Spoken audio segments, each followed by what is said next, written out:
fuck CM Punk. We're back, okay? I've been gone a long fucking time.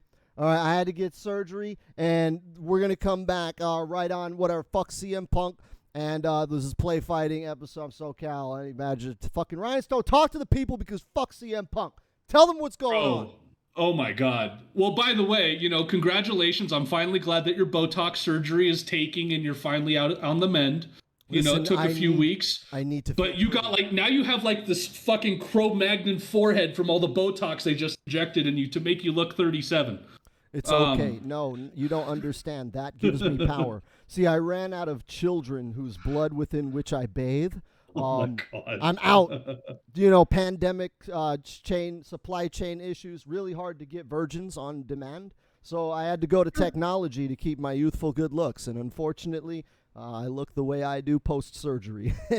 But yeah, dude, as someone who was on the CM Punk hype train when he came back a year ago, I think I'm back to the fuck Punk train. Here's the deal, man. This is the happiest day in wrestling for my wife because she fucking hates CM Punk. She's always hated CM Punk since he came back. She's like, fuck CM Punk. I fucking hate him. When we watched CM Punk win the title, she was like, do you really want to sit here and watch this asshole celebrate, or can we go and start heading towards the car and avoid the crowd? And I was like, damn, okay, yeah, fuck CM Punk, but damn, I love this woman. Dude, I mean, all right, I guess we should probably do some backstory for anyone who's been under a rock for the last few days. So, came out during the media scrum and the post-pay-per-view press conference that CM Punk dogged Hangman, CM Punk dogged The Elite, CM Punk dogged Colt Cabana, and dude, badly too. To me, this looked really bad. The stuff on Colt, particularly to me, was just that's uncalled for. To start outing things about his financial positions and bank accounts and shit like that, I'm like, bro, I understand that you guys had a lawsuit about this shit, but I don't need to know that. No, you don't need to talk about this. And the shitty part is nobody fucking asked him about it. But here's the deal, dude. The whole argument he's got with Colt Cabana is, look at what kind of guy he is. He shares a bank account with his mom. Like, what an awful guy for being fucking broke. What a piece of shit. Colt Cabana, how fucking dare you not be fucking rich, you fucking asshole piece of shit. CM Punk over here busting his ass with all his fucking millions of dollars, trying to look good and beautiful for the people, and here you are with a fucking bank account with your fucking mom. You should be ashamed. Fucking cock-ass motherfucker. Fuck CM Punk. You fucking fuck CM Punk. Fuck him. Understand his point to a thing. He's paying for everything during that lawsuit in Cabana against the WWE. Dude, he's using WWE his sued him or Dr. Amen. Broke to fucking bring up old shit. Dude, nobody fucking does that with a fucking soul. Okay, nobody. Dude. If I fucking were a leech on you because I was broke, it's kind of assumed that, if shit goes down, you don't bring that shit up because nobody made you help me.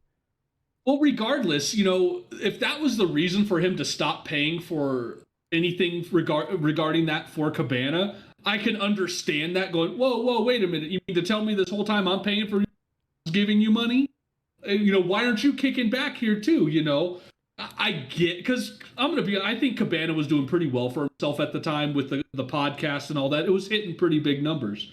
But I could understand that on the Punk end, but at the same time, you don't bring it up, 6 years later?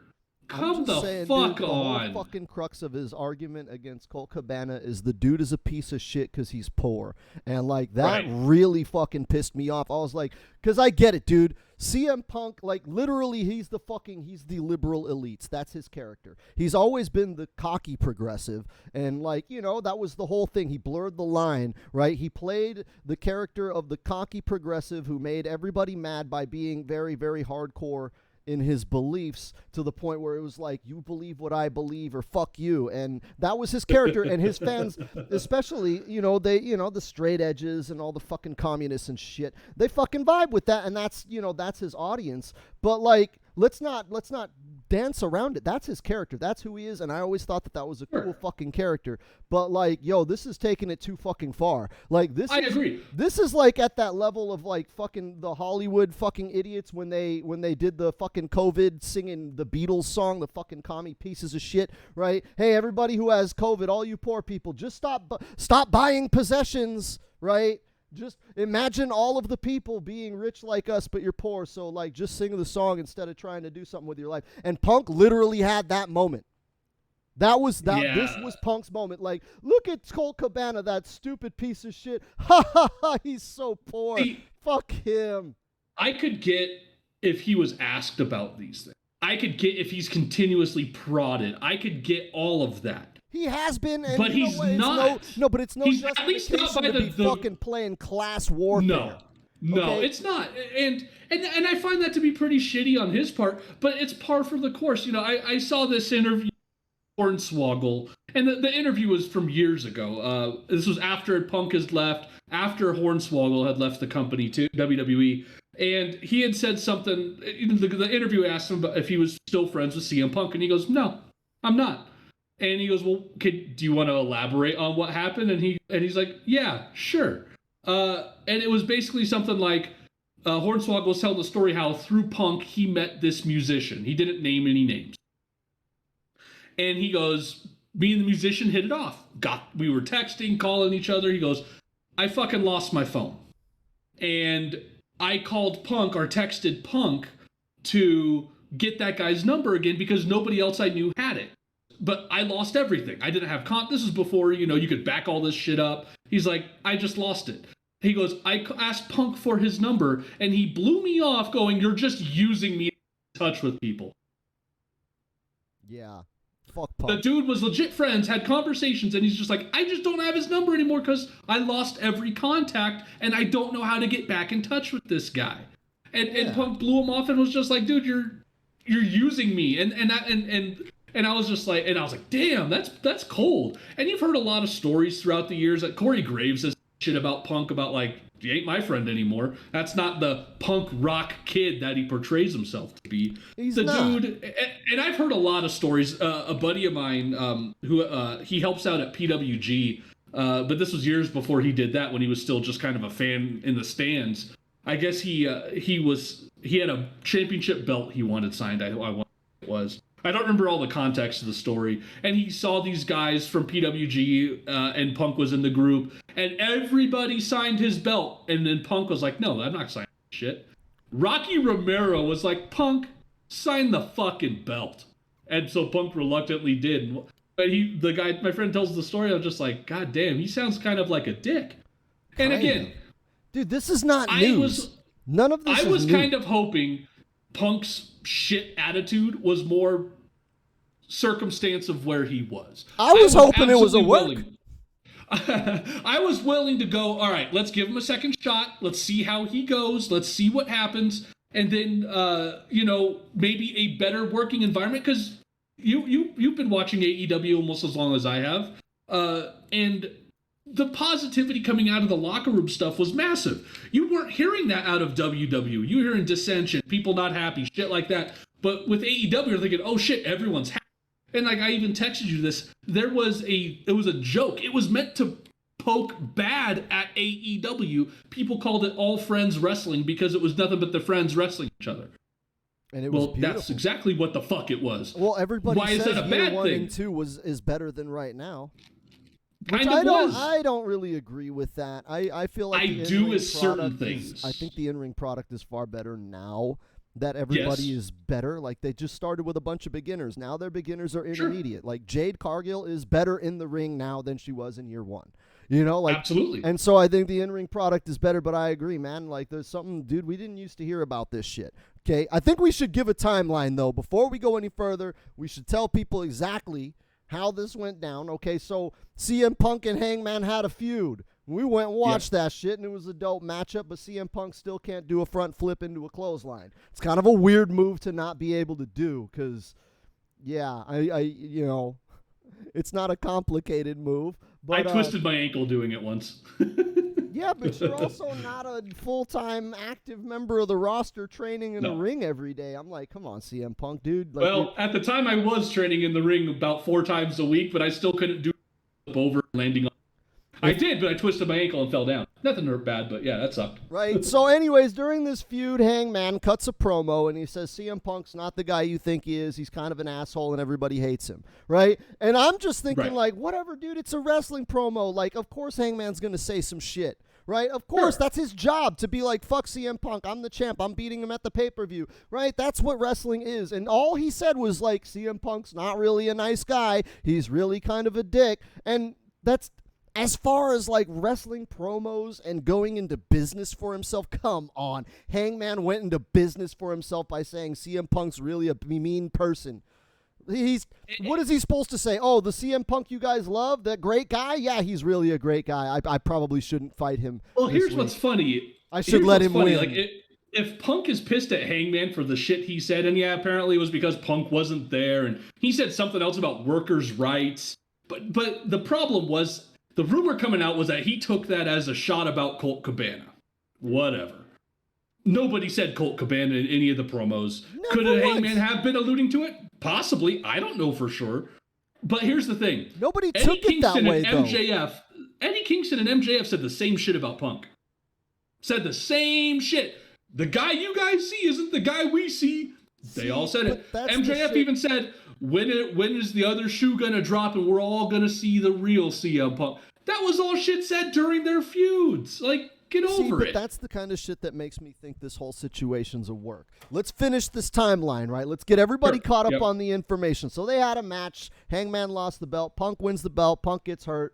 Moxley, interim champ, blah, blah, blah, blah, blah. Now we go to like a week before Moxley and Punk unifying the belt. Punk calls out Hangman and says Hangman's basically a coward.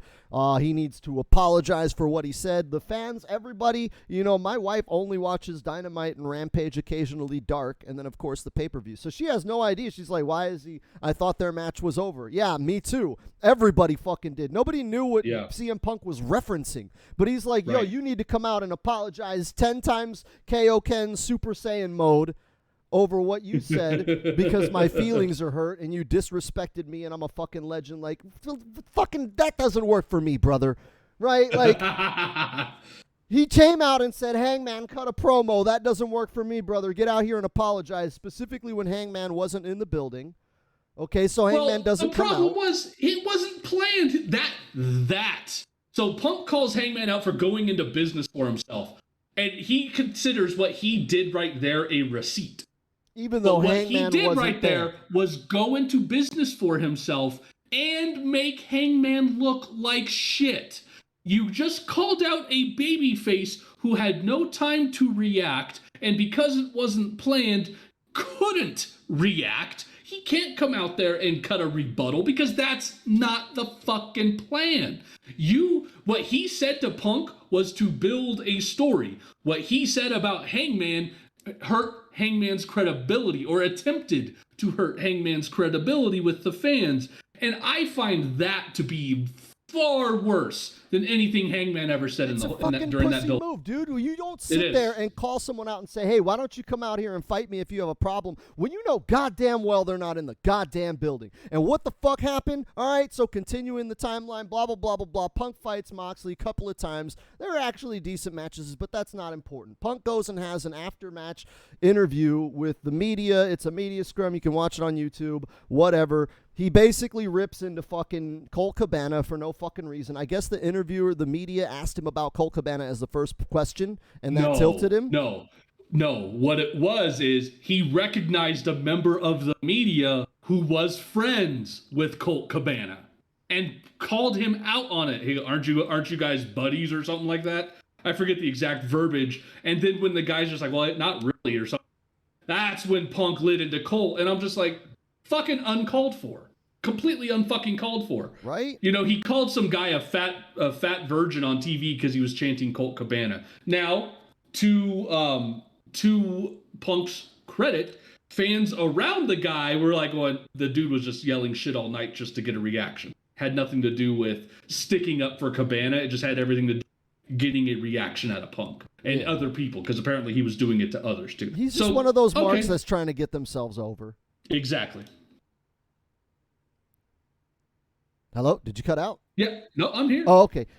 I was going to let you finish what you were saying. Oh, no, that was it. I was good. Okay. But anyways, okay, so here's the deal, man. Punk cuts this fucking media scrum promo. He talks shit on Colt Cabana, talks shit on the Elite, and talks shit on Hangman, and talks shit on MJF. The MJF shit I get, right? MJF and him are supposed to have a match. I expect him to talk shit on MJF. But he goes off on Colt Cabana and the Elite, who he's not feuding. There's no reason for him to talk about the Elite. I get that Hangman is associated with them, and he's kind of going into business with Hangman, but there was no reason to bring up the Elite. And in this media scrum, he shits on the Elite, says anybody... He shits on them because he believes that they're the ones. So the rumor came out over the last number of months because Punk shows up, and within a few months, Cabana's gone. He's not seen on being the Elite. He's not with the Dark Order, nothing. And the rumor was, it was because of Punk. Punk and Cabana have this major heat, and the rumor was that that Cabana was about to get fired. And then the Bucks apparently stepped in and were like, hey, let's get him to Ring of Honor instead of AEW, blah, blah, blah. Cabana's job was saved, apparently. Again, none of this I don't think has been confirmed. I believe it's just all in the rumors everywhere. But he believes, and this is why he called out the Elite, because he said you got EVPs who don't know how to manage a fucking target leaking misinformation to the wrestling journalist. Every wrestling journalist, again, you got to take it for what it's worth. They're not going to burn a source if it is Bucks, Kenny, whatever. They're not going to burn a source, but every member of the media has been like, that's not where we heard that. That's the thing, dude. I can't see Kenny and the Bucks, as shrewd of business people as they are, leaking anything. Like Kenny not and from the a Bucks, company that they're the vice presidents in. like you know? anything like that, like storylines. Okay, like the stuff with MJF, I can see them leaking because that is pretty. Like MJF is back. Okay, it was a work. It's a storyline. Okay, they had a fucking phone call to introduce him at All Out where Tony Khan. I thought that was pretty cool, and I thought that was cool as well. Like Tony Khan's begging him, please, the fans need you. I loved it. I was like, dude, this is the kind of work shoot shit I love. Right? Yes. And so it's official. MJF. It was a work. I fucking loved it. Brilliant. Right? But this shit, dude, this shit has that fucking, if this is a work with CM Punk and the Elite, this is the greatest work of all time. Like, yo, dude, we're all fucking getting worked. But honestly, I'm not going to believe that this is an entire shoot until CM Punk gets fired. Yeah, dude, something bad's going to happen. If CM Punk gets fired, I'll be like, okay, all right, this shit was legit. If CM Punk does not get fired, then I'm going to be like, okay, yeah, no, dude, this is bullshit. And here's why. Okay, he literally just went on live TV, right, over the internet and called his boss bitches. Basically. Like, he literally just called, like, dude, I don't give a fuck. If you want to take the Elite to court for fucking you up and getting into a fight, okay, fine, so be it. But as a boss, the Elite and Tony Khan need to fire that motherfucker. Like, you do not go on fucking camera on TV if it's not a work, right? If this is fucking real life and you're going to sit there and criticize it does not fucking matter. Any business would fire your ass for that shit, whether they were right. or wrong. And so that's what I'm saying is if they don't fire him for this shit, then it's a work. It's 100% a work. But go ahead, because there's more. Oh, there's a lot more. But that was one thing that I had even said to you over text was the saying the stuff. Yeah, that probably could have been a suspension, definitely a talking to. Now, the fact that, God, you just, in front of the president of the company, just said your EVPs are a couple of fucking children. That's what he said. He goes, this is a great place if I didn't have to work with a bunch of fucking children. You know, and oh God, man, I don't know, man. The fact that Tony was there and didn't put a kibosh on, to me, that's where I'm just kind of like, God dang, but again, that doesn't seem right. Seems he like should have, at that point, it should have been like, we're done, gotta move on. He's between a rock and a hard place because literally, like AEW, like their draw is Kenny and the Bucks. I'm sorry, you could say CM Punk like raised the fucking whatever, right? Their viewership, Nobody gave a shit about AEW until Kenny and the Bucks got signed, right? I mean, Well, granted, they were at the start, but I mean, they were there from the start, but literally that was the draw. Okay, that was Sure, what they had. yes. They had 4 guys: Kenny, the Bucks, Cody Rhodes. That was their draw, and then they got Chris Jericho, and now we have 5 people that are a reason to watch this show. So, like, you know, Tony Khan knows that if he loses Kenny and the Bucks, literally they're showing up on Raw tomorrow. You know, like, yeah, dude. Oh, I think if he lets Kenny, if he decides to go to be on Punk's side and Kenny and the Bucks go, that won't be the only ones. Yeah. Those won't be the only ones. The stuff coming out is very interesting. Again, it's all unsubstantiated. There's no confirmation. But that's the thing I can't see him dropping those 3 for CM Punk, just looking at the fucking numbers, because CM Punk has not been the draw. Those million people that they have regularly in the ratings, that fucking the internet seems to give a shit about TV ratings still, right? But they basically pull 1 million viewers on average. They hit 3 for CM Punk, but they've got 1 million people. Those 1 million people have been there from the start, and those 1 million people want to see Kenny and the Bucks. They want to see Hangman, okay? Yeah. Though that is not CM Punk's audience, because 2 million more joined on CM Punk's first day, and they are not back. No, I think they're. So that was the thing. I don't think they ever really. The highest number they got, even with Punk's debut, I want to say it was like 1.1, 1.2. They never really launched like above the, like towards the 2 million, because that's around like 1.8 to 2, kind of the WWE on SmackDown. And that's every week. You know, this is since Hunter took over, it's the longest they've had 2 million viewers consecutively since like 2019. It's pretty wild. A shocker. Put on a good TV show and people will watch it. God right? damn. No, wait, hold on. So Triple H is kicking ass because he put wrestling on the wrestling show? Fuck, dude. Somebody needs to call Tony Khan, man. I think Triple H is onto something here. I think this is going to revolutionize the business. But Punk didn't add like the 1 million viewers or whatever. But at the same time, like you said, they have that core about 1 million. And I find it so funny that people harp on this. Like when they do 975,000 viewers, was the number 1 in cable, number 1 in the biggest demographic, but they're 25,000 short of 1 million. People are like, oh, AEW's done. They didn't hit 1 million. Right. Warner Brothers Discovery. 25,000 people had something better to do on Wednesday night than kick it at home, right? It has nothing to do with AEW. You just had something better to do on a Wednesday night than hang out at home. That the AEW is failing. They're going to die. Holy shit, that's the death knell. Last Wednesday, there was it showed the different quarter-hour breakdowns, and a big dip happened. And everyone's like, oh, look, that's the Elite. The Elite did that. No, the Elite didn't cause the dip. Serena Williams' match during the U.S. Open caused the fucking dip. Right? I mean, that just goes to show things people do watch. But the thing is, it goes to show that Kenny and the Bucks are an actual draw. CM Punk, like, honestly, man, this shit with him being injury prone and all of that, I think just kind of exposed, like, here's the deal. CM Punk thinks that it's still 2011, and he's still relevant and the hottest thing in wrestling. And I'm like, dude, there are 8-year-old kids right now who the greatest wrestler of all time they've ever seen is Nick Jackson. Like, literally, they've never heard of CM Punk. They don't fucking know that you had a 5-star match with John Cena. They didn't give 2 shits about your match with Undertaker at the WrestleMania. Okay, that shit happened when they were a zygote. The kids right now, the ones who actually matter, the wrestling fans that are actually the future, they see CM Punk as this old washed-up has-been who can't even do a hangman finisher. Coming in, taking the belt, taking all the TV time, and shitting on their favorite wrestlers, which are Kenny and the Bucks. Because that's who AEW's audience is.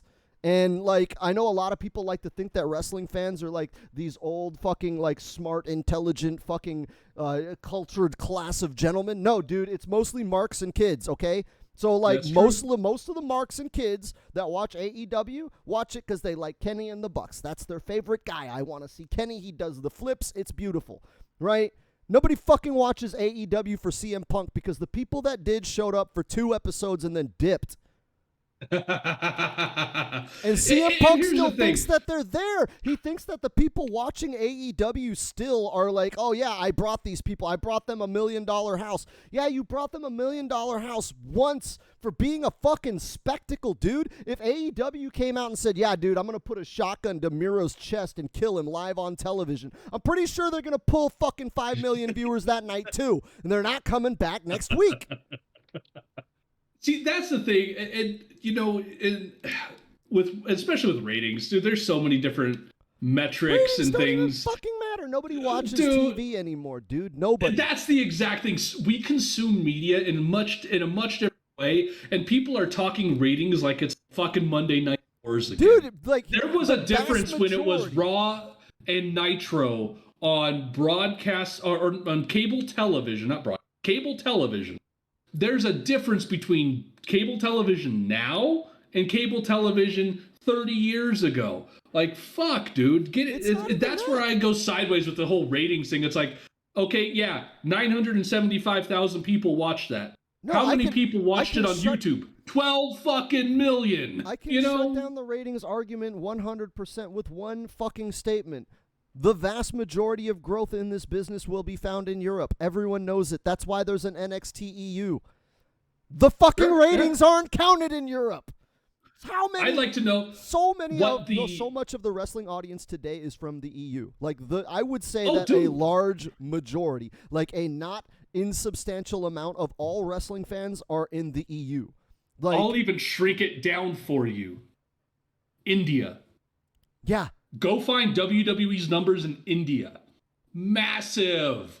Fucking massive. And there are no TV ratings. Nobody's talking about that shit. There's a reason why Jeff Jarrett, when he was still a part of TNA, they did that Ring Ka King out in India, where it was a show just airing in India. Yeah. There was a reason for it, because the fucking fans, they want it. There's so many out there. It's why whenever these promotions would go to UK, these things are selling out. It's because they are craving that stuff that they don't get. You know, and that's the thing is, we're seeing the ratings, just the TBS and TNT ratings. How many people watch this on Fight TV internationally?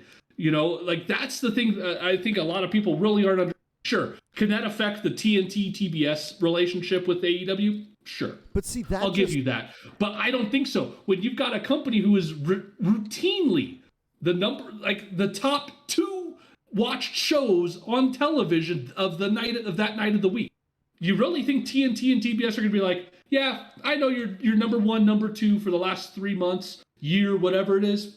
Yeah, not worth it. See ya. No, they're going to keep their most watched shit. Come on. Yeah. They ain't stupid. Well, but back to fucking Punk. All right. Well, what I was saying was this goes back to Punk because, again, Punk still thinks he's a fucking draw, dude. He thinks he's relevant. And I'm like, dog, people in India don't fucking give a shit, okay? People in the EU, there's a couple, like, people don't understand how media has really expanded in this day and age. There are a lot of people in the EU whose only exposure to wrestling for the past 50 fucking years was New Japan, and they are just now getting AEW and WWE, and they don't know who the fuck CM Punk is, and they don't fucking care. And that is the wrestling audience today. That's who everyone's trying to get, is the international fan. Because the American fan in America, you know about wrestling, okay? It's not new, okay? You either like it or you don't. There's no expansion there, so nobody fucking cares to expand in the American audience. You hear fucking Jim Cornette and Eric Bischoff and all these fucking idiot podcasters, well, blah, blah, blah, and AEW is just catering to their niche, and how are they going to grow? Fuck you. Shut the fuck up. I am that niche, okay? And as that niche, I don't fucking care, dude. I'm tired of this shit, man. I'm tired of, like, watering down the shit. I like to expand to a bigger audience. So fuck that, dude. Niche down, okay? I'm not spending money until you fucking cater to me. Well, and here's the thing. Why don't you want to cater to your hardcore fans? Why? What is the purpose of not? Like I get it. Oh, you got to make it more digestible for. No, you don't. Fuck that. Listen. No, you just cater to the hardcore fans and you go international because there are people like me in other countries who want the AEW we've been getting for the past, for year 1 and year 2, right? Mm-hmm. There are people like me around the world. There's a million of them in America, And I would think that statistically there's at least a couple hundred everywhere else, maybe even a million there too. AEW does not need to expand to reach a fucking broader demographic. They don't need to bring in washed up has-beens that can't go like CM Punk, who have a fucking awful attitude in the locker room and just ruin everything and ruin the show for everyone else. They need to niche down and seek out fans that want their product around the world. That's what they need to do. Fuck this fucking watering shit for the casuals. I'm tired of that shit in video games, and I'm tired of that shit in my TV. I'm tired of that shit in my movies. I'm tired of it in my wrestling. AEW does not need to water itself down. The whole appeal of AEW was we were going to put a spotlight on the niche, right? Big budget PWG. That was what we were sold. Hey, it's PWG, but we've got money this time. Okay, I don't want them to be fucking WCW. I don't want them to water it down and appeal to a broader demographic. No, dude, I want them to put money into the PWG demographic. And I think that's what they've done, and that's what I was going to interject with is. Yeah, sorry, I went off. No, you're good. If you want that, you have WWE. If you want wrestling, you've got Impact, New Japan, AEW. Like, there's a lot of shit now. You don't have to be like them. Like, does AEW want to be the top drawing wrestling company in the country? Absolutely. But guess what? Double down on what you've got. Don't sit there and try and be like them. Do what got you here. Like you said, big budget PWG. That's what this was supposed to be. This was supposed to be the mainstream wrestling for the hardcore wrestling fan. And that's what we're getting. You know, and I don't mind, you gotta listen, to get awareness, you gotta bring people in. You gotta bring in Sting. I even understand signing CM Punk. There's fans that probably felt Punk wrestle again. Why wouldn't you have jumped at that opportunity? I'll be honest, if I was signed him too. Absolutely, you're kind of stupid not to. Same thing, Bryan Danielson, Keith Lee. Bryan Danielson's a great example. I saw something, Bryan Danielson and all these ex-WWE, they're what's making AEW shitty. They shouldn't have hired them. No, you're stupid if you have Bryan fucking Danielson wanting to come to your company. Dude, if they didn't sign Keith Lee and Swerve, everybody would have criticized AEW for not signing Keith Lee and Swerve. Exactly. You know, same thing, and people want to sit there and shit on, like, Tony Nese and, like, the 205 guys, right, to 2.0, like, all these people that they signed. If they didn't sign them, dude, people would have lost their shit if they didn't sign Ember Moon, right? Everybody was saying Ember Moon was the one too far. Oh, they shouldn't. They already too bloated, right? What are they going to do with Ember Moon? But I guarantee you if they didn't sign Ember Moon, they would have been like, AEW doesn't care about women's wrestling. They literally let one of the greatest women's talents on the world today just slip through their finger traps and didn't even try to sign her. And I agree that Ember Moon is world class, and I would fucking pick her up too. If I were running a promotion, hell, the fuck yeah, Ember Moon is amazing. But absolutely, if they look didn't at Johnny sign her, Gargano. Yeah, if they sign her, they can't. Like AEW can't fucking win with trying to broaden their horizons, right? You can't win when you appeal to everyone. You appeal to nobody. Okay, you double down. That's what the whole fucking thing, double or nothing. AEW, their whole mantra, double down, right? Yes. And yes. So, and I honestly, I don't think that they've been broadening their appeal to the mainstream. I think, and people have been, that's the criticism. People are saying they're not dumbing it down for the mainstream enough. They keep showing Will Ospreay. Who are these Chinese people? I don't know about Koreans, right? And yet the fans are like, I don't fucking care. Tanahashi was dope, and I loved it, and I'm going to buy all the t-shirts. Yep. And see that, and that's the other thing. Like I'll even kind of relate this to CM Punk. So when Ace Steel came out last week and cut that promo against Punk, which promo of a lifetime, as he's walking to the ring, you have Taz going, "Hey, that's the guy who trained CM Punk. He's one of our producers here." And then when Ace Steel gets in the ring, "You guys don't know me. My name's Ace Steel. I've been coaching this guy since day one. He trained at my school." And you had people online going, "Who the fuck is Ace Steel?" They just fucking explained it to you. And then they go off about, "Oh, this is why I don't watch AEW. I'm supposed to know all these things."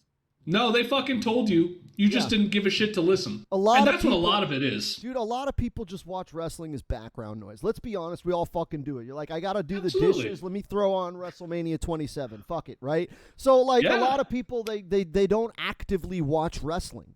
And AEW, you have to actively watch. If you turn away and you're not paying attention, you're going to miss a fine detail in the commentary. You're going to miss a key spot. Right? It's like, oh, what the fuck? Why is Ricky Starks' knee hurting? You missed the spot, dude. He tweaked it. He got thrown outside. You know, and that's I love key. that. And I love that about AEW. Those of us that love wrestling, we love that. And they're trying to dumb that shit down for the mainstream. And I'm like, no, fuck that, dude. My wife has never watched wrestling. She doesn't know shit about wrestling. Okay? I showed her AEW, and within the first fucking episode, she knows what the fuck is going on. I'm like, this is not rocket science. Wrestling is made for the lowest common denominator. It is literally lowest fucking low IQ fucking entertainment. That's why it was criticized, because, wrestling is for stupid people that think it's real. Okay? There is nothing about this that is hard to fucking understand. You can fucking watch it and fucking get it. My wife does not watch New Japan. She doesn't, okay? She's watched like a pay-per-view or two when I'm like, babe, you got to see this shit. Nakamura in Japan was dope. Watch this, right? But she doesn't watch New Japan, and yet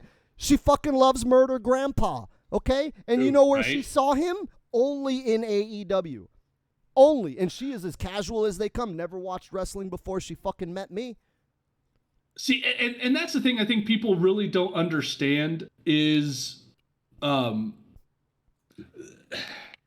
they need. When you watch certain shows, you watch certain movies, like, and I, everyone talks, I've never watched it, but everyone about, me wanting, I never seen Breaking Bad, and, you gotta watch it, the story, and then you see people going off about, like, the Marvel Cinematic Universe, and wait, holy shit, this one little throwaway line in a movie 6 years ago set up this whole fucking thing. That's AEW. You get rewarded for paying attention. With WWE, yeah, you can put it on in the background and still think of what's going on. Sure, you might miss a few things here or there, maybe not that much. But with AEW, I do feel like you're rewarded paying closer attention. Going, oh, wait a minute. Did you hear that one little line, the way he said it? That's interesting. That might lead to something. And just little things like that, but the nuance of there's a lot of fun. I like paying attention to it. I like being rewarded for watching, going, oh, wait a minute.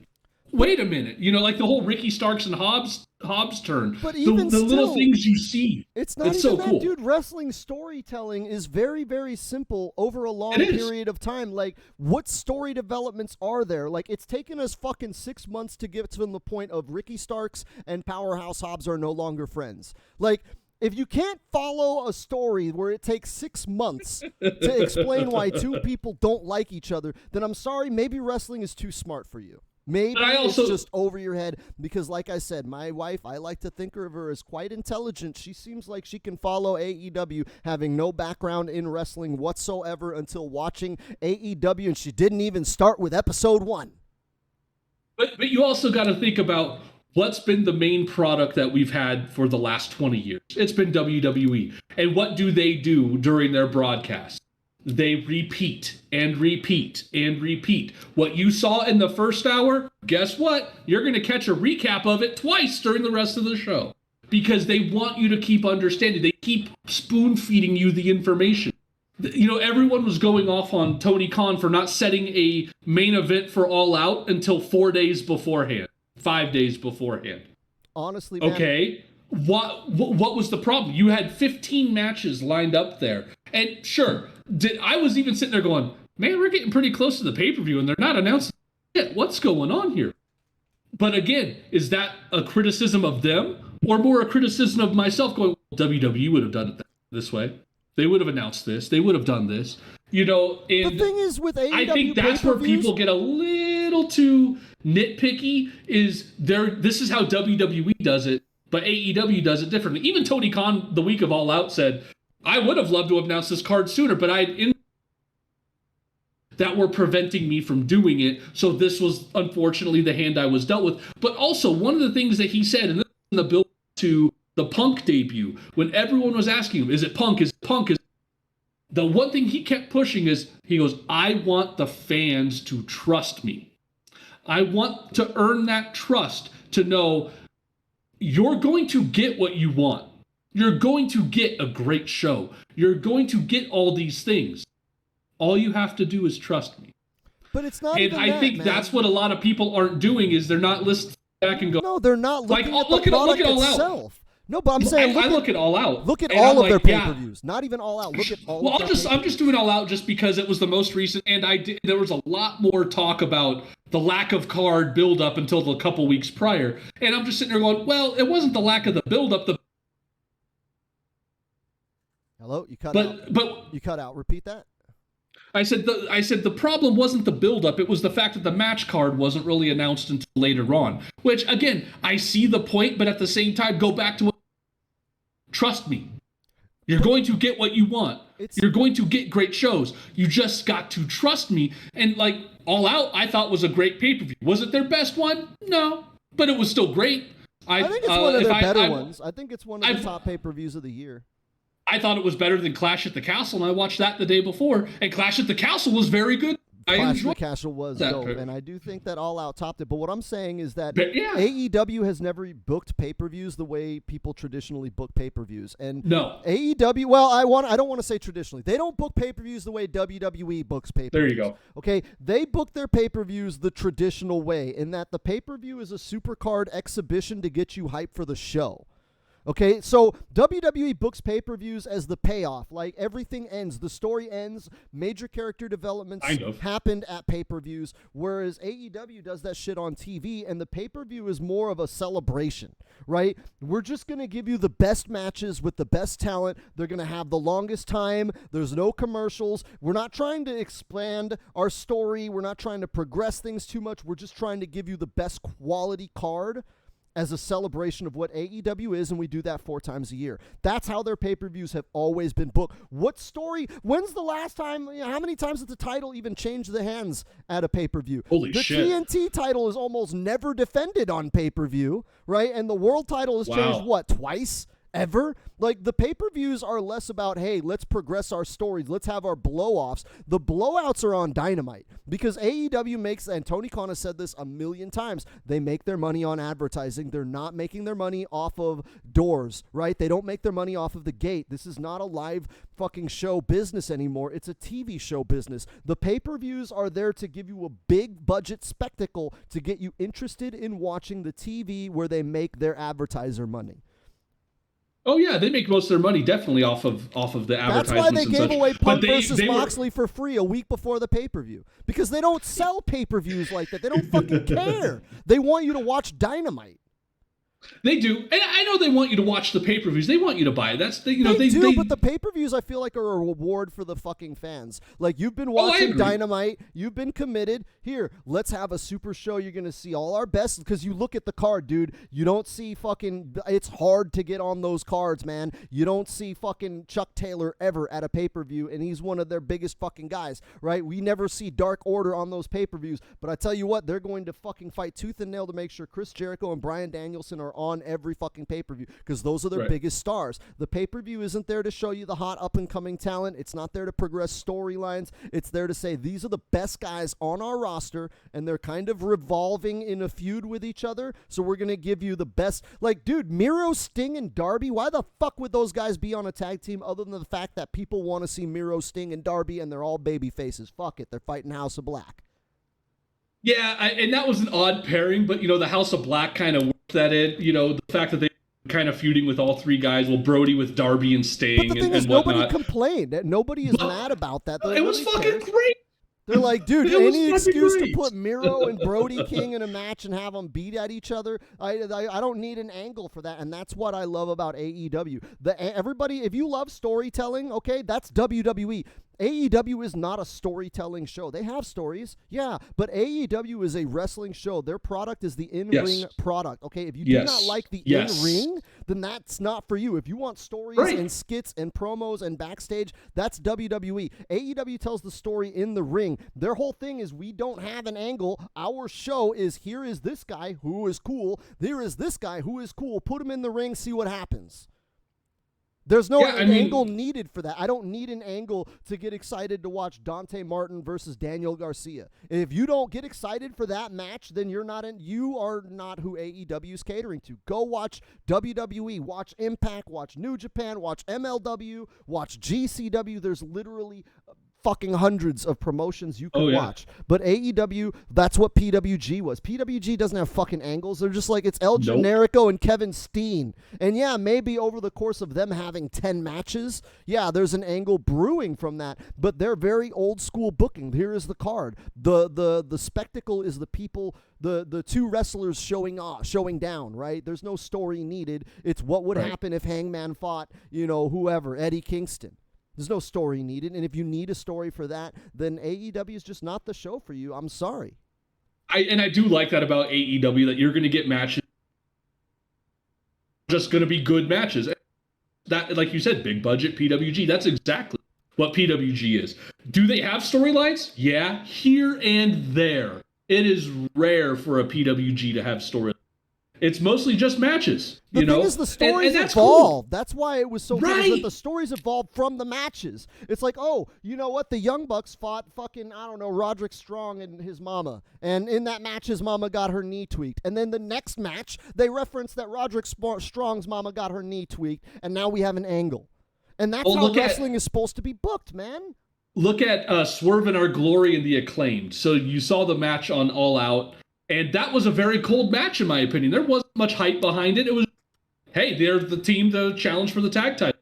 And but guess what Tony Khan said? Fucking match. Oh, God. That was my favorite match of the night, yeah. I can't say that's match of the night. That wasn't my It was my favorite one. It was my favorite one, to be quite honest. I love that match. But you look at the Tony Khan during the media scrum was just like, hey, Arthur Ashe is coming up on the 21st. Maybe a good time for a rematch. The match is spawning a feud. Right.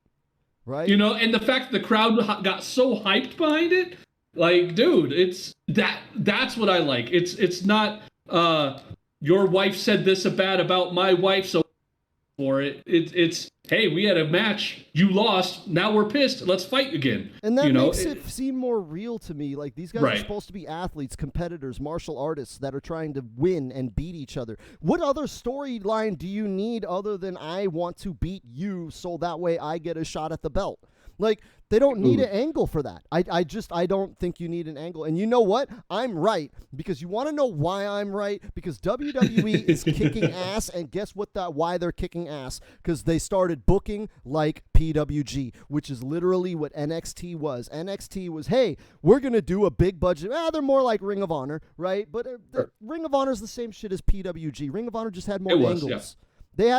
Ring of Honor was the WWE version of PWG, right? We're going to sports entertainment this shit. We're going to have angles. We're going to have stories. We have Dalton Castle and some gay dudes. It's great. You're going to love it, right? Whereas PWG is like, we have Dalton Castle and some gay dudes, but there's no story behind them. They're just going to fight three people that you also want to see them fight, right? That's the storyline. And it's going to be awesome. But the thing is, Triple H stopped doing so much of the WWE sports entertainment shit and went back to wrestling, and now everybody loves WWE. So if everybody that is against what AEW is doing is right, then Triple H would have doubled down on WWE-style sports entertainment bullshit. But no, he didn't. As soon as he got the keys to the Chevy, he fucking took that shit down the fucking make-out lane. You know what I mean? He went right for the fuck. He said, no, we can call them wrestlers now. That was his first thing. His first ordeal. Pretty much. Thing is, no, we're wrestlers again. I marked out for this watching Clash at the Castle, and it was when Drew was walking out, reference in wrestled for a, and I'm just like, holy shit, they're acknowledging wrestling exists outside of the company. This is wild. Yeah, and I like that, because that's something that AEW does, and I think it adds, honestly, it helps the smaller guys.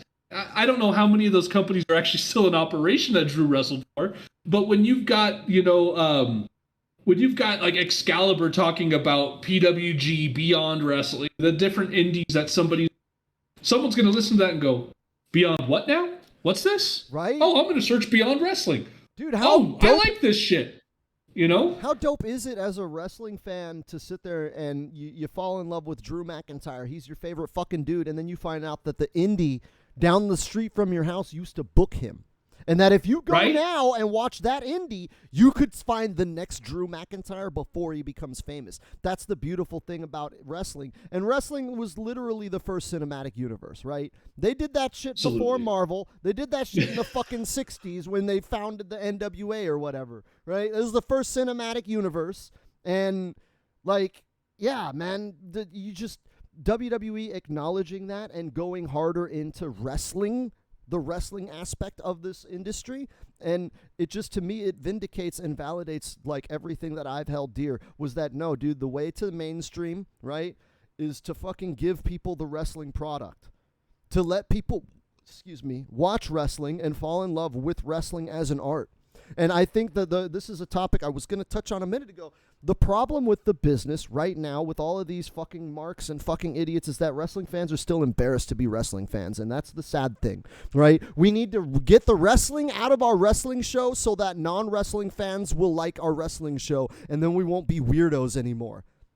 That's literally what they're saying when they want to dumb down AEW for the casual audience, is that I am ashamed of my wrestling. So rather than have more wrestling in my wrestling, I want to remove the wrestling and have regular TV in my wrestling so that people who don't like wrestling but do like regular TV will watch my wrestling show, so that way I'm not a weirdo outcast. And it's fucking embarrassing, dude. That really fucking bothers me.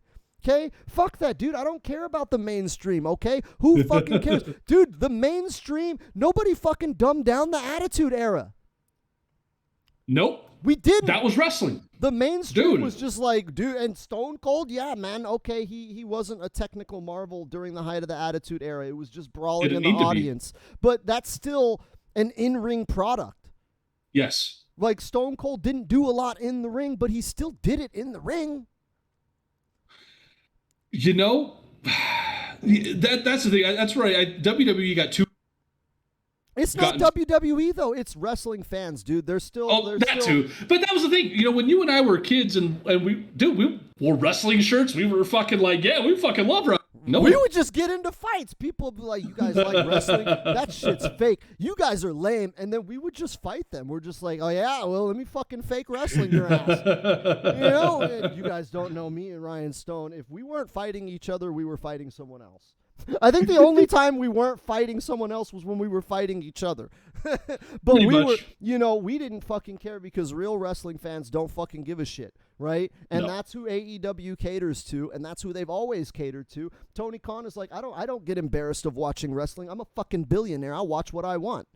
Tony Khan is proud of being a mark, dude. You think he fucking gets mad when people call him a money mark? Hell no. He's fucking proud of that shit. He's like, hell yeah, I'm a money mark. And I put my money into making wrestling. You know, I put my money towards Chris Jericho has a job now.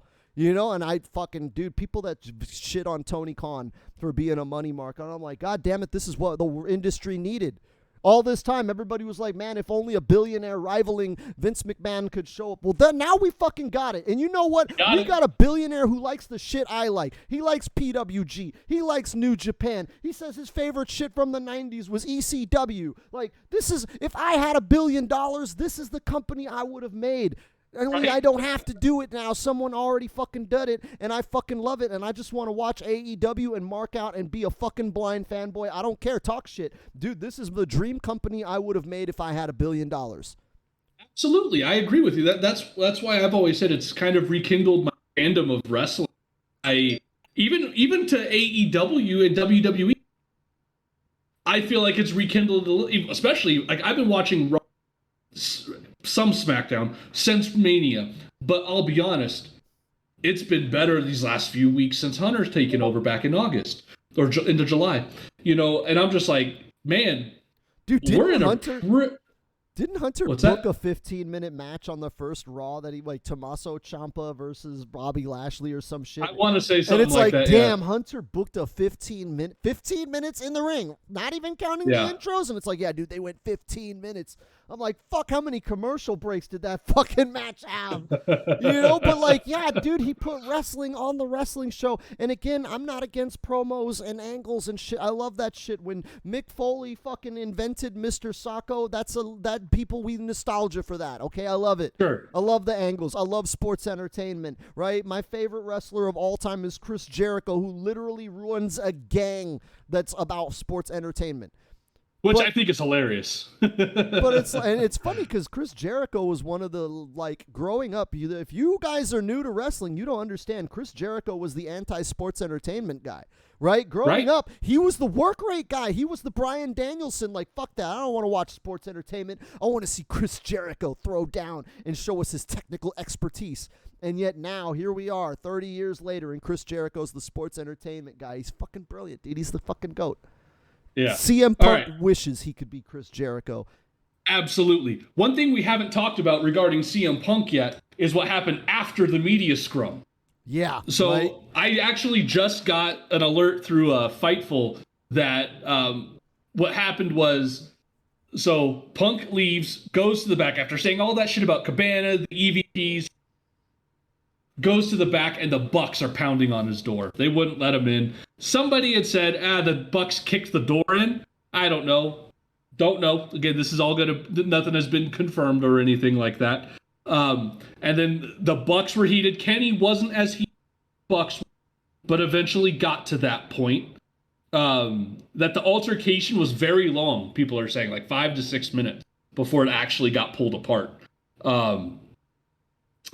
And that all the talking didn't even stop after the brawl was done. There are rumors that, and there was a big fight. So the rumors with the fight are that Nick Jackson got knocked out, something, by a chair thrown by Ace. Another rumor is and Ace also Steel that he has a black eye. That's the other part of that rumor is that Well, Nick the chair Jackson apparently hit him in the face. Yeah. Nick Jackson got a black eye because Ace Steel threw a chair at his face. Kenny got involved, and Kenny and Ace were fighting. Apparently, Ace was pulling Kenny's hair and biting him. And Matt Jackson got a couple of shots in for... Not that he got shots at, he got hit in the face by CM Punk. Yeah. Don't know how much of this is true. We haven't seen pictures of the Bucks. And also that CM Punk got hurt in the fight as well. Okay, that is another thing that just happened. And what people are saying is that... So I'll just read it verbatim. There were rumors that Punk had injured his tricep during the fight. However, those near him say it happened during a dive during the main event of All Out. So he could be seen icing it after the match during the media scrum. But that being hurt was so he got hurt from again the match. in another fucking match. Dude. This just doesn't work for me, brother. Here's where I go sideways with this whole thing. All right. Say the way it's been described is legitimate. Bucks come banging on the door trying to get in. They're obviously pissed because Punk said some shit about them. Shit that may be false. Now I'll be the first.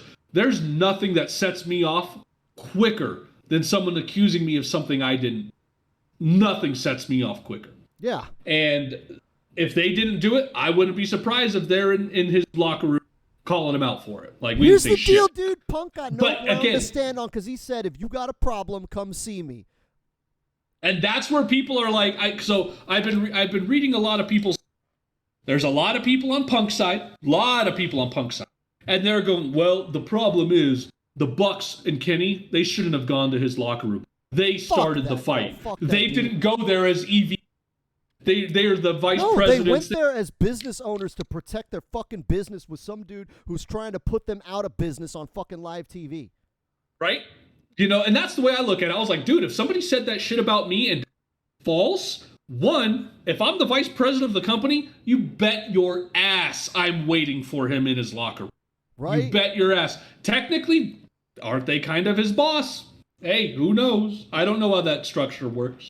Like, I don't know what their power is and isn't as EVPs. Literally, but at if the it same was time, me, getting fired would be the worst of your problems. Because you're trying to put my ability to feed myself and my family through the ringer. Okay, when you say some shit like that, okay, what was Punk's intention, right? To get rid of the EVPs or to fucking tank AEW? Punk doesn't give a shit if AEW survives tomorrow. He doesn't fucking care because he's a fucking piece of shit. He was there at All In. People don't remember. He was at All In. AEW wanted him. Yeah, he was at a fucking signing at a convention across the fucking street. Starcast, yeah.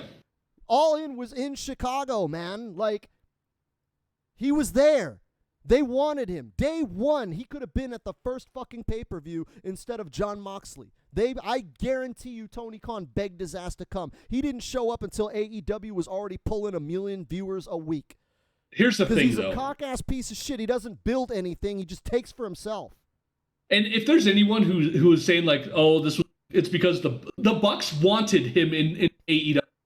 There's videos of them on Being the Elite, saying we tried to get him for All Out. We've been trying to talk him back into coming to wrestling, come to back when they were with New Japan. Like, he was trying to get him back for years. Like, this wasn't just a Tony Khan thing. This was an everybody thing. Like, it wasn't like they hated. No, they loved Punk and wanted him. That was the whole purpose. They wanted CM Punk in AEW. It's like, don't meet your fucking heroes, right? Because the Bucks, they didn't fucking work with Punk, right? Punk's heyday was before. They watched Punk. They grew up on Punk. And for them to fucking meet their hero and him to turn out, wow, it's CM Punk. That's what you get when CM Punk's your favorite fucking wrestler. And, and I saw somebody else talking about Colt Cabana. And like saying, it's fucking Colt Cabana. Who gives a shit? Why would you stick up for that? And I'm like, are you fucking serious? If Colt is the Young Bucks' friend, and they were like, he's not a ratings, who gives a fuck? Dude, and that's the shit, dude. Company. That's why the fucking business is the way it fucking is, dude. There's no fucking friends. There's no fucking honor. Dude, the business is so shitty because everyone has that fuckhead money-only mentality. Right. I applaud the Bucks and Kenny for sticking up for their fucking friends because nobody in this business does that. Right. And that's where I will give Kenny and the Bucks a lot of credit. They have. In the past, they have. And it shows right now. And they stood up for themselves. And even when they're wrong, dude, they stuck up for Marty Scurll. And then they found out they were wrong. And they backed up. They were like, all right, well, fuck it. We can't really associate with him. But they stuck up for him. And, dude, all that shit to have to sit there and look at all those accusations and all that shit and to stick up for him anyways until it came out, right? Until it all came crashing down. But they stood by their boy in the face of some pretty fucking dark shit. That's a whole other topic. But I'm just saying, like the fact that they didn't abandon him until, until they couldn't stand up for him anymore. And who knows? They may be supporting him in the background as a friend, Right? Like, hey, man, you did some mistakes. Let's get you some therapy or something, right? Let's get this shit behind you. They don't abandon their friends, and I wish the business had more people like that. You spend enough time in the wrestling business, and I didn't spend nearly as much time as you, but I don't need to spend a lot of time in the business to know that the business is trying to fuck you. Most of the people are not your friends. They are trying to ruin you. They will fucking kill you, okay? People don't know, dude, this business is like the mafia. You don't have friends. And when you do have friends, you have to cherish them because that shit is fucking sacred. That's why people that are friends in the business, man, they fucking ride or die for each other because that's how sacred that is. Punk said one thing that I will actually agree with him on. He goes, there's people that want you to do good just as long as you're not doing better than them. And I'm like, fuck that. No shit. But at the same time, that's exactly it. Dude, what did he do? He sat there and shit on John Cena for 10 fucking years. Why? Because John Cena was in the main event and he wasn't. Fucking pussy piece of shit. I am so glad that everybody hates CM Punk now because I can fucking finally go off on how fucking overrated and shitty he is. Like, he's just, like, I like him as a character. I respect that when he gets in the ring, he's relatively safe and he doesn't botch that much. But for him to say he's the best in the world, I'm like, no, dude. You can't even fucking moonsault, bro. Like, get the fuck out of here, best in the world. Right? And you knew this because when we went to Double or Nothing, I actually kind of excited to see a Punk win. As much as I liked Hangman, I kind of could be. You broke up there. All right. So when we went to Double or Nothing, that was one of the things that I was actually really excited for. Was I wanted to see how he could be as a champion because I figured he was winning the strap no matter what. And now I have a completely different flavor in my mouth. I don't want to see him as the champion. I don't want to see him on my TV. I felt everything he did at that media scrum was unprofessional and uncalled. He called out things that were unsubstantiated that he doesn't. But see, he called out vice presidents, friends. He called out Hangman. And I'm just like, dude, here's the thing. No one prompted you to go off on these people the way you did. You chose to do that. You chose to do that because that's already in your fucking head. Sure, you may have fans that tweet you and shit like that, but that wasn't a fan experience. That was wrestling journalists sitting there asking you questions. And yes, the media scrum is supposed to be in cave. Okay, I get it. Is what it is. But like to me, that was blurring the lines to the point where we're just being downright fucking unprofessional. That wasn't the place, that wasn't the time for you to go off on those situations. What you should have done was pulled Tony Khan aside and said, I gotta, they're doing this, they're doing this, they're doing, and you go off, you don't fucking call them out with the CEO and president right next to you. And the looks on Khan's face, like, I'm sitting there going, dude, I would have cut, if I was Tony Khan, I would have been like, dude, we're done here, pal. Next. You know, and not fired the guy, but moved him out. Get that situation done. Obviously, he was pissed off about something. Who knows? Apparently, the guy's always fucking. But that to me, right there, before the fight went down, I was like, fuck that, dude. That is bullshit. That is unprofessional and uncalled for. And something at that point, I was just like, probably should be suspended for something. You should be fired. This is something. Dude, I'm this 100%. Is something worse. And now the brawl happening after. Holy fucking shit. If he was, and again, this is something I texted you, depends on who's first. I don't care. Eddie Kingston got a fucking suspension for pie-facing Sammy Guevara. I mean, that's a different now, situation. If Matt or Nick or Kenny threw the first punch, maybe there should probably be some reprimands against them too. So. I honestly, dude, you gotta toe the line though. If you did that with Kingston, you gotta do that with your. That's the thing. It doesn't matter that the other guy said something. If you got physical first, I'm not saying they got to fire them, but suspension, whatever you got to do. And Eddie's was like a 2-week suspension. It wasn't like it was anything crazy from what I understand. The thing is with Eddie is that's just personal beef and drama spilling out, like being unprofessional. The CM Punk actually made a calculated effort to attack their ability to make a living. Okay? Yes. Like, I'm sorry, dog. I that is justifiable. Dude, you're trying to get me fired. I will fucking, if I'm getting fired, I'm going to jail too. Right? Like, but that's the thing is like, if they dude, threw the first punch, I respect him even more. Again, I don't have a problem if they threw the first punch. In my opinion, it was justified. The dude deserves to get knocked the fuck down for what he's.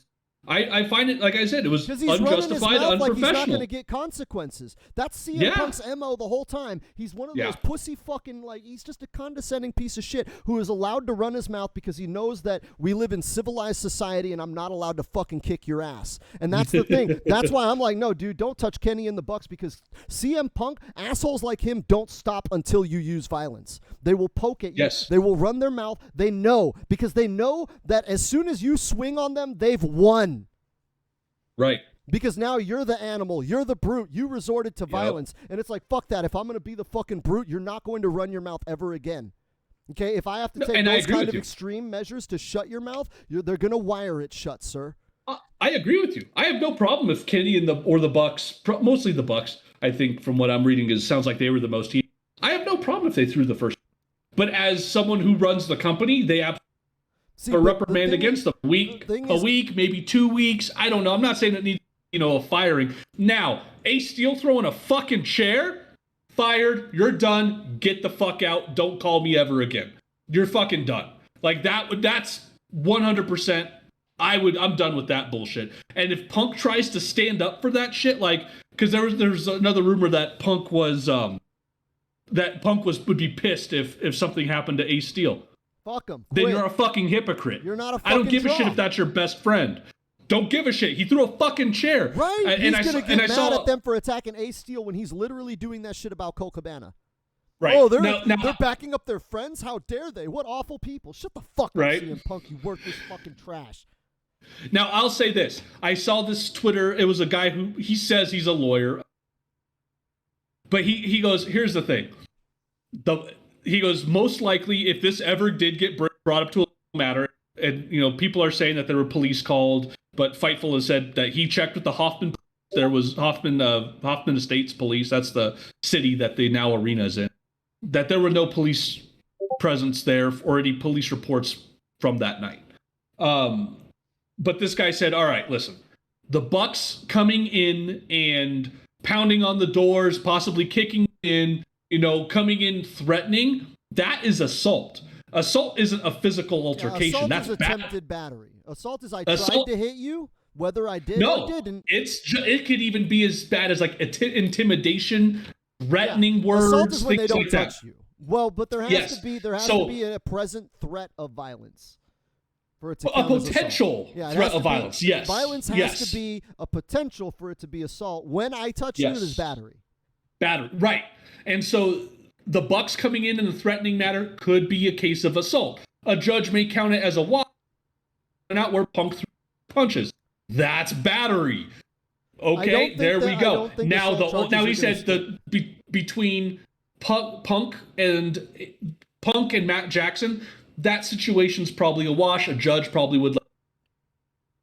He says, but as soon as Ace Steel picked up a weapon and attacked somebody with it, hit somebody with it, bit somebody, he says that's a fine line, but it's absolutely aggravated battery. Depending. Absolutely. He threw the chair at, he threw a chair Nick's at someone's face. head. Yeah. So, like, the fact hit that Nick there's right in the damage to the face and head, and that is known to kill people, Sure. they could get attempted murder charges. I don't know if they'd go for that. Sure. Because that'd be second-degree murder, crime of passion, right? It's not murder 1, it's murder 2, but there would be a strong argument for murder 2. I don't think they're going to try. If anything, they could pursue this in civil court. I don't think they're going to go and pursue any criminal charges, just because that's going to be a bigger headache, and I don't think anybody wants to go that route. I don't think anyone's going to pursue civil charges either. I don't think the law is going to get pulled into this at all. That's the worst case. I just think someone's going to lose their job. They don't want that. I don't think that Kenny and the Bucks will lose their job. I honestly think that CM Punk, at the very minimum, will get suspended. I don't know if Tony Khan has the balls to fire him. He really should. But again, I'm not Tony Khan. I did not write that check to get this man. Okay, so I kind of understand if Tony Khan doesn't want to fire CM Punk, because it's like, dude, I spent $6 million. Okay, that money is gone. It's in his pocket. And it's like, I could see you wanting to get you $6 million worth of pay-per-view matches out of that asshole. So I can understand that. So I'll read what one of the dirt sheet writers, Sean Ross Sapp, posted a while ago. He goes, right now, AEW talent, most I've spoken to said CM Punk, but they believe CM Punk will have to make major amends or he's done. But again, no official word on that or suspensions. There's a whole lot of rampant done deal. It's like that everything's done. They're firing somebody.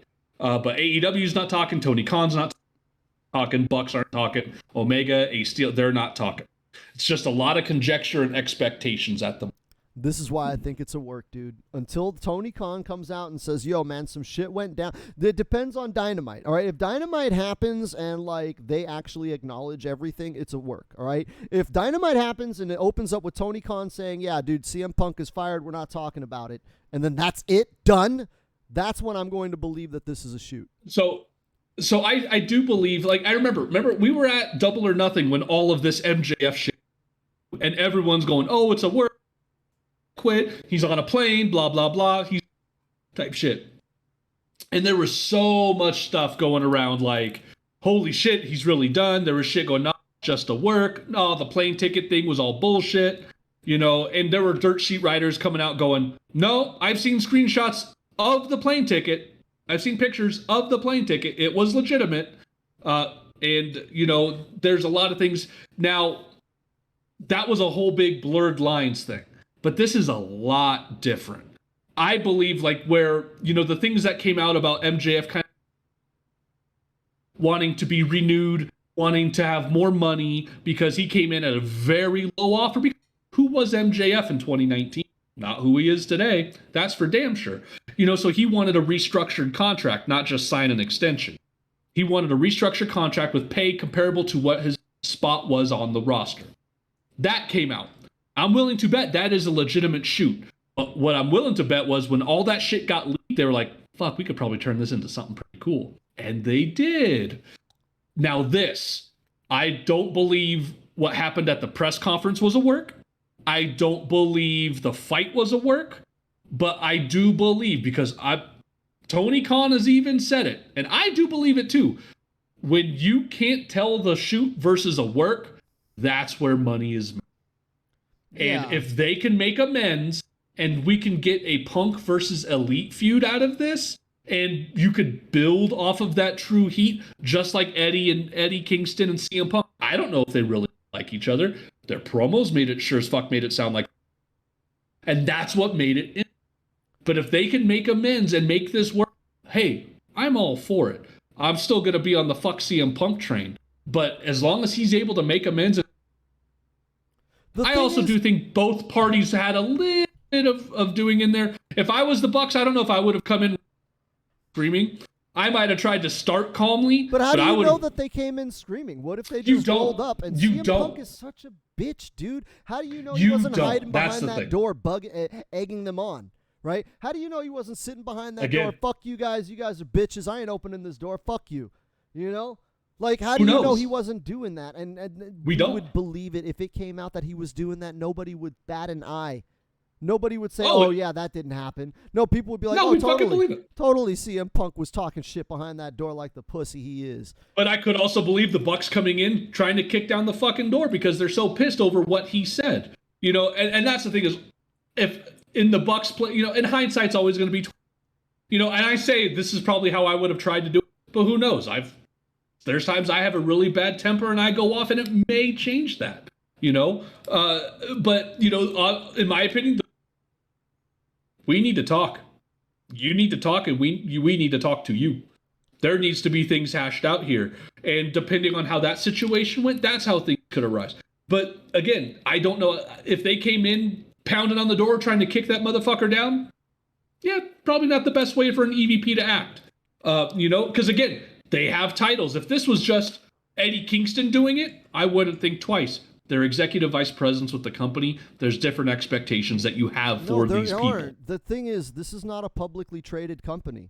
They answer no, it's not, nobody. But it's still a business. Yeah, but the thing is, that was one thing that I got that taught to me a long time ago, and this was taught to me by Bubba Ray Dudley. I met him once, shook his hand. There is a wrestler's handshake, the limp handshake. It's to show control. It's, you know, to me now it's just part of tradition. You're exposing the business. I don't give a shit. It's exposed. You can Google it. Anyway, I give him the worker shake, and he looks at me and says, "Shake my hand like a fucking." So I do, and he's like, "This." He goes, "Do you have a shoot job?" Yeah, I do. He goes, "Would you shake anybody's hand like that at your job?" I said, "No," and he goes, "This is a fucking job. You treat it like a fucking job. You treat it with that respect." He goes, "Yes, I get it." But he goes, like, "That's not how we do it anymore." He goes, "Taker doesn't even shake my hand out." You know, he goes, "We shake hands like it's a business." Yeah, but this has nothing to do. This is like, I mean, it's but you treat this like a business, though. You have to treat it like a business. Sometimes you gotta fucking fight for your business. And that's what I'm saying is right now the Bucks are 100% justified in popping that motherfucker because, quite frankly, CM Punk tried to kill their business or at least kill their involvement in a business they fucking made. They built that fucking thing. CM Punk has no right to walk in there when he made nothing. So, CM Punk created... What has CM Punk created in his entire life? He made a Thor comic that nobody fucking read. That's it. So, but you got to look at it differently. Again, this is a business. You have people on the other side that don't understand the wrestling side of things. You've got Warner Brothers and Discovery who's sitting there going, "No, but what the fuck just happened?" Those CEOs, executives understand, like, I have to fight for my fucking business. And if they don't understand, you shouldn't be doing business with them. I'm not going to do business with anybody that doesn't understand that I will fight and fucking die to keep my business. Because any businessman that has ever run a business knows that the world will do whatever it can to take it from you. You have to defend that fucking thing or you will fucking lose it. And I don't disagree with you. Here's the problem. The world is also full of hypocrisy. Yeah, I honestly, but that's the thing. When you have the product, when you have the fucking creation, you have the power. Okay, that's the thing. That's why the Young Bucks and Kenny got to the point where they made AEW, because they said, we are going to do our thing, and if you want to see it, fucking pay us for it. And so if AEW wants to sit there and pick sides, then fine. But if Kenny Omega and the Young Bucks stop showing up on TV for any extended period of time, well, we just saw what happened without Kenny Omega for almost a whole fucking year. But so, here's the like, thing. yeah, like I think that at the end of the day, business matters more than anything else. The Young Bucks fought to defend their business, and if Tony Khan is smart about his business, he's going to pick the winning team and not punish the Bucks and Kenny over this shit. Because again, if CM Punk said that shit to Tony Khan about Tony Khan, tried to put him under the bus like that, Tony Khan would come out swinging too. Again, it's all about, like, again, Eddie Kingston and Sammy Guevara getting in. Okay, it's just a couple members of the locker room. Imagine all of a sudden. Yeah, but the again, owners, you're talking about imagine public you got, optics, imagine dude, you got and Alex. I'm saying I'm the public. Here are the optics, dude. If they went in like a bitch, I'm not watching AEW anymore. Okay, if they went in there and tried to be professional, you know, if they tried to do the corporate thing, no, fuck that, dude. The tides of change are in the wind. Nobody fucking wants this shit. Nobody stands with the corporations anymore. Fuck them, okay? If you're going to cater to those pussies, I'm not watching your show anymore. It's not about catering. It's about perception, and it's not about that. It's about if they didn't go in there and handle business to save their business, people like me aren't watching anymore. So what audience do you want? Do you want the corporate fucking pussies that will fucking leave you whenever the next mainstream thing happens? Or do you want real actual fans who will stand up and actually spend money on your business? Because that's who respects you for punching CM Punk right now. And what do you think happens to AEW if Warner Brothers gets wind of this and go, yeah, we're canceling you altogether?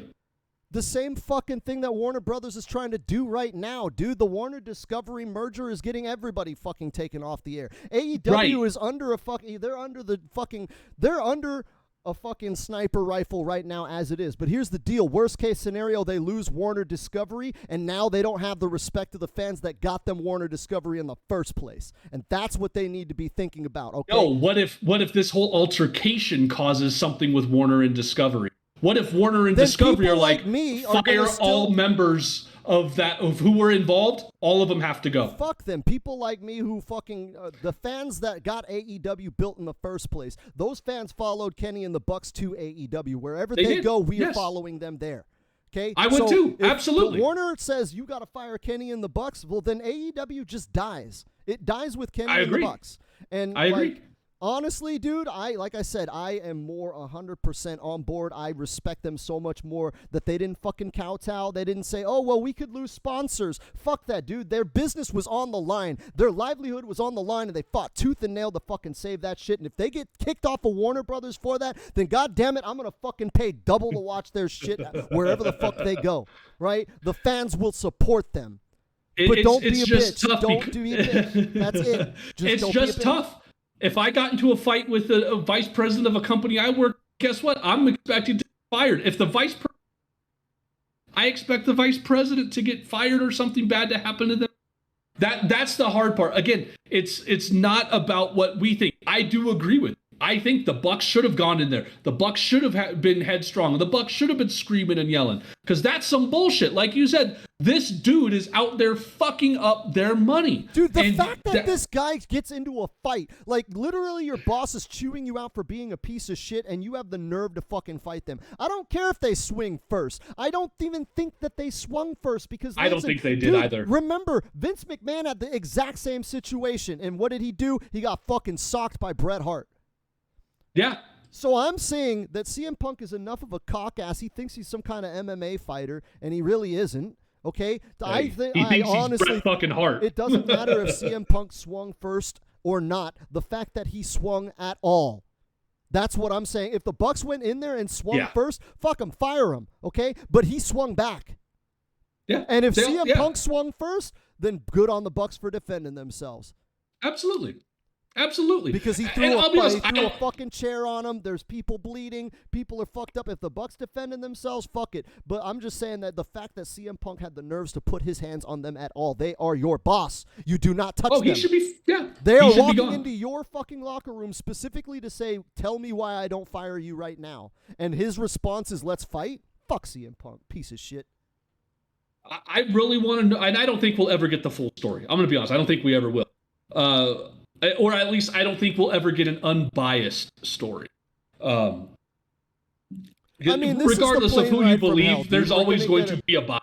We're going to get a Dark Side of the Ring episode of 20 years from now, and that's when we're going to find out. Fucking Tommy Dreamer's going to come out and say some dumb shit again. He'll be like, yeah, I like CM Punk, but we'll find out that CM Punk's like a secret fucking racist or some shit, and everybody now hates CM Punk, and Tommy Dreamer will be like, yeah, CM Punk was totally not in the wrong, and then everybody hates Tommy Dreamer. This is how this shit works out, man. This is how wrestling is.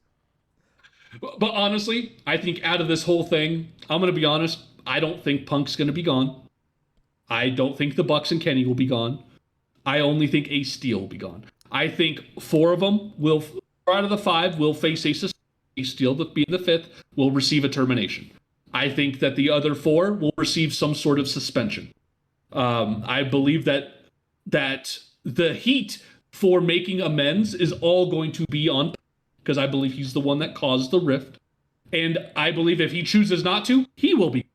But I don't believe that the Bucks and Kenny will lose their jobs.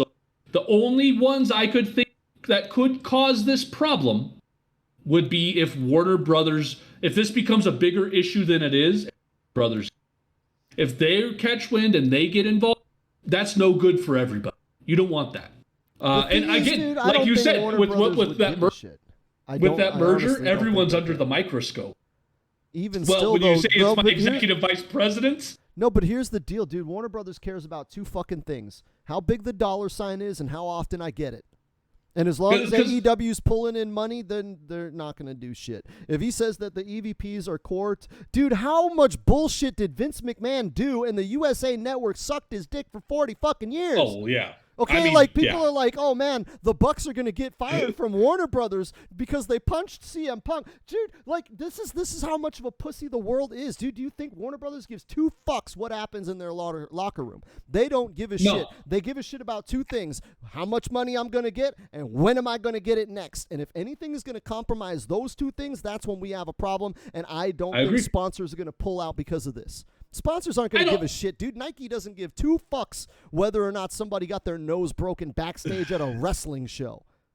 I don't either, but you got to look at it a little bit differently. If you Spanos and Stan Kroenke, the owner of the Chargers and the Rams, got into a fist fight at the 50-yard line after a football game, it looks a lot different than when the 2 quarterbacks or the 2 linebackers. Neither of them would get fucking fired from their jobs. Neither of them would get canceled. Yeah, exactly. The Bucks, but there would be some ramifications from the NFL for causing that type of issue. Yeah, I don't think two. I think 2 NFL slap players on the wrist, and that's what's gonna happen, dude. Like, and dude, if they suspend Kenny and the Bucks, what a fucking non-punishment, dude. They work like 2 times a month. Honestly, even that's the worst I think is going to happen. Even full-time, Kenny, if Kenny were full-time, at most he'd work, every other Dynamite. Now, there was a rumor, and I don't know how true, but there was a rumor, and this was a very early one, and it was a rumor that Kenny, the Elite, someone from the Elite, I don't know if 3-1, maybe, I don't know. We're pretty much like, if he's not gone, I'm gone. I don't blame him. I wouldn't work in that environment at all. If I were Kenny in the Bucks, that would be my line in the sand. Is like, dude, you fire this guy or I'm walking.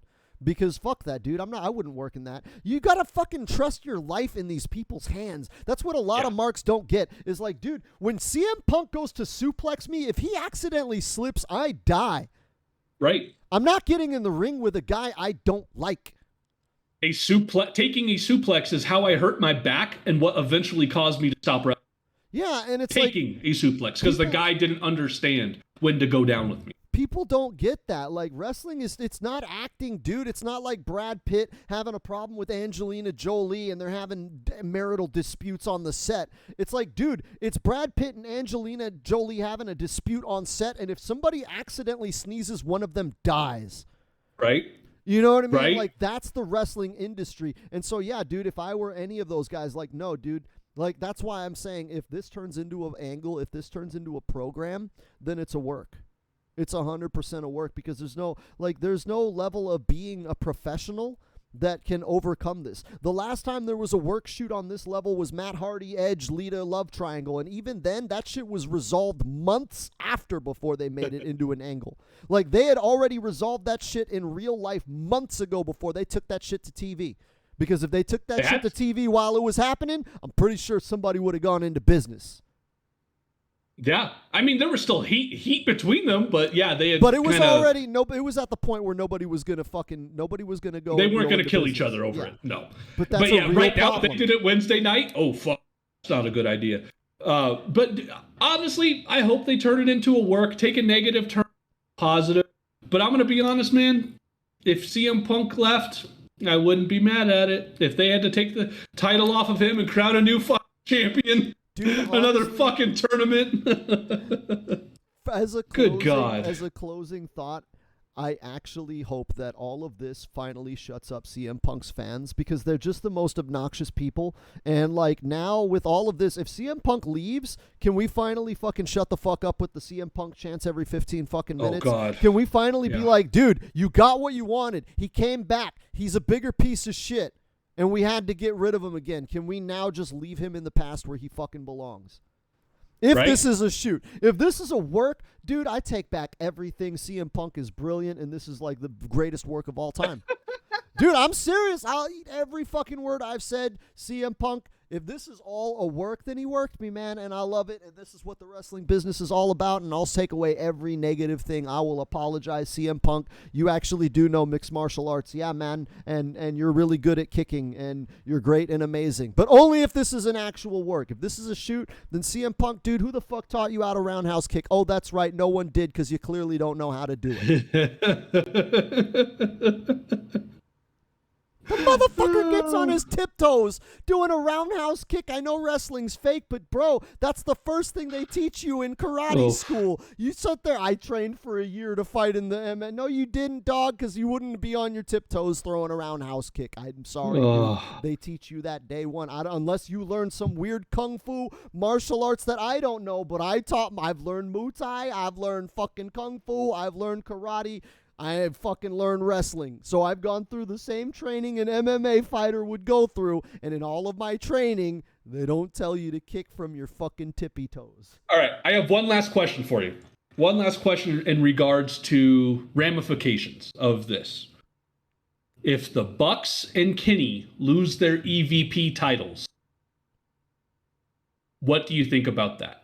I don't give a shit, dude. Their EVP titles don't affect me in any way. Like, it really doesn't matter. I would be sad, but what would get me is if they're not on TV anymore. Like, if we started watching Raw specifically because Cody went back. Right? If Kenny and the Bucks showed up on if the Bucks showed up on 205 Live, I'd start watching that shit. You know what I mean? Like, I don't care about their EVP status. It would suck for them, but like, it doesn't. Like, I don't know the effects of that. Like, who did they push? If they are no longer EVPs and all of a sudden Abaddon gets more TV time? Like, is that something to get mad about? Like, if they were the ones holding back Tony Nese, like, we don't know, dude. People just want to fucking pick their favorite wrestler, and like, yeah, I get it. Like, that's what the fun of wrestling is like, I like my favorite wrestler and I cheer them on. But and the reality is, like, these are not my friends. I don't know these people. I don't live with them, so I don't fucking care, right? I like their work. I like watching them perform. I pay money when I can as gratitude because I appreciate it. If they lose their EVP role, I don't have an opinion because I don't know how their EVP status matters. Like, I don't even know what they do now. Like, I'll be honest. I know they were a huge part of that for a while. I knew I heard Cody had a big hand in a lot of stuff. But then there came a point where Tony Khan's like, I'm doing all this. And kind of booted him out of the creative realm. And that's fine because you know what? They don't need to be in everybody else's creative anyways. Like, AEW's whole selling point was you can do your creative. And everybody should just do their own creative. That's why Joey Janela left, right? Because he's the only reason they're EVPs. Huh? Oh, I was saying that's the reason why. Jack Evans. That's why he left. He said, I'm not the kind of guy to just create shit. You tell me what to do and I will make it amazing. But I don't create shit. And AEW is the place for creatives. Which is great. You know, I just, I don't think I'd be too butthurt if they lost their EVP titles and were just talent now. I think it would be better for them. I think that it seems like absolutely. they just want to be talent. They just want to perform. They want to do their matches. And I think that's why Cody left, was because being an EVP really is a lot more work than you think. And he's like, dude, I just want to fucking wrestle. He even said it.